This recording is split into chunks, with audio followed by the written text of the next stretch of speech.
ज्ञानेश्वर महाराज पालखी सोहळ्याचा पुण्यातील मुक्काम बदलण्याचा घाट घातला जातोय। जागा अपुरी पडत असल्याने विठोबा मंदिरातील मुक्काम इतर ठिकाणी हलवला जातोय। आळंदी विश्वस्ताची ही भूमिका आहे। वर्षानुवर्ष चालू असणारी परंपरा मोडीत काढत नवीन पायंडा पाडण्याचा प्रयत्न सुरू आहे। गेल्या वर्षी पुण्यातील विठोबा मंदिरात आणि विश्वस्तांमध्ये झालेला वाद यामुळे हा निर्णय घेतल्याचा आरोप होतोय।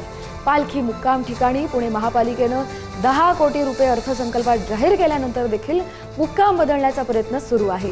आळंदी विश्वस्त आज 3 वाजताच्या दरम्यान पुणे जिल्हाधिकाऱ्यांची भेट घेऊन ही सगळी माहिती सांगेल।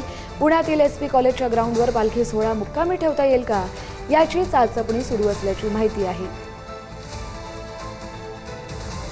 महाराष्ट्राची सांस्कृतिक परंपरा असलेला दिंडी सोहळा यावर्षी वादाच्या भोवऱ्यात सापडलाय। कारण आळंदीवरून ज्यावेळेस संत ज्ञानेश्वर महाराजांचा पालखी सोहळा प्रस्थान करतो त्यावेळेस पुण्यात 2 दिवस मुक्कामी असतो आणि 350 वर्षाची परंपरा असलेल्या विठोबा माऊली पालखी सोहळा मंदिरामध्ये पुण्यातल्या भवानी पेठमध्ये हा सगळ्या वारकऱ्यांचा आणि या सगळ्या पालख्यांचा मुक्काम असतो। पुणेकर सुद्धा 2 दिवस या ठिकाणी पालखीचं दर्शन घेत असतात आणि या आनंदात सहभागी होत असतात, या सोहळ्यात सहभागी होत असतात। मात्र यावर्षी जे आहे ती एक अनौपचारिक बैठक पंढरपूरमध्ये झाली आणि त्यामध्ये इथला पालखी मुक्काम सोहळा जो आहे तो हलवण्याचा प्रयत्न सुरू करण्यात आलेला आहे। होणारी गर्दी आणि लोकसंख्या याचा विचार करता ही अडचण होत असल्याचं या सगळ्या आळंदी विश्वस्ताचं म्हणणं आहे। तसा एका विश्वस्ताने प्रस्तावसुद्धा दिला आहे।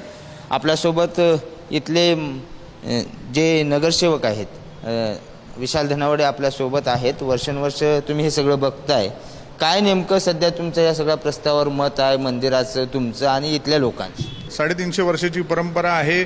परंपरेनुसार 350 वर्ष झाले गर्दी होतेच आहे। ठीक आहे, ज्या कमी असतील, ज्या अडचणी असतील, ज्या त्रुटी असतील, ज्या याच्या अगोदर दूर झाल्या नाहीत त्या दूर करण्याचा आमचा यावेळेस प्रयत्न राहील। आमच्याकडनं जे शक्य आहे, ज्या ज्या त्रुटी दूर करता येईल ते सर्व आम्ही करणार आहोत। पण याचा अर्थ असा नाही की या ठिकाणची पालखी स्थळ बदललं गेलं पाहिजे। पालखी स्थळ हे याच ठिकाणी राहणार। 350 वर्षाची परंपरा आहे।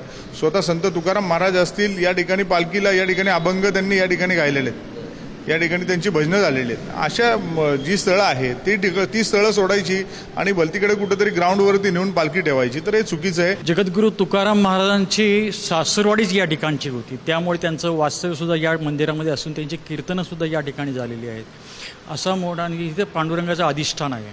असं अधिष्ठान असलेल्या मंदिरामध्ये पालखी त्यावेळेसच्या समाजाने घेतलेली आहे। वारकरी मंडळांना मानणारा मोठा वर्ग प्रभागात या भागात राहतो। सर्वजण आजूबाजूची मैदानं व्यापारी असतील ते त्यांची आपली गोडाऊन साफ करून त्याची तयारी करत असतात पालखी येण्याची, भाविकांची राहण्याची, त्यांच्या जेवणाची। व्हिडिओ जर्नलिस्ट निखिल करंदीकरसह बालाजी पोद्दार, पुढारी न्यूज, पुणे। तर ज्ञानेश्वर महाराज पालखी सोहळ्याचा पुण्यातील मुक्काम बदलण्याचा घाट घातला जातोय। जागा अपुरी पडत असल्याने विठोबा मंदिरातील मुक्काम इतर ठिकाणी हलवण्याची सध्या चर्चा सुरू आहे। आळंदी विश्वस्तांनी अशी भूमिका घेतली आहे। मात्र दुपारी 3 वाजता बैठक पडल्यानंतर हा निर्णय जाहीर होईल। वर्षानुवर्ष चालू असणारी परंपरा मोडीत काढत नवीन पायंडा पाडण्याचा प्रयत्न सुरू आहे। गेल्या वर्षी पुण्यातील विठोबा मंदिरात आणि विश्वस्तांमध्ये झालेला वाद यामुळे निर्णय घेतल्याचा आरोप होतोय। पालखी मुक्काम ठिकाणी पुणे महापालिकेने 10 कोटी रुपयांचा अर्थसंकल्पांमध्ये निधी देखील जाहीर केलाय। मात्र तरी देखील पुण्यातील मुक्काम बदलण्याचा घाट सुरू असल्यानं सगळ्यांमध्येच नाराजीचं वातावरण आहे।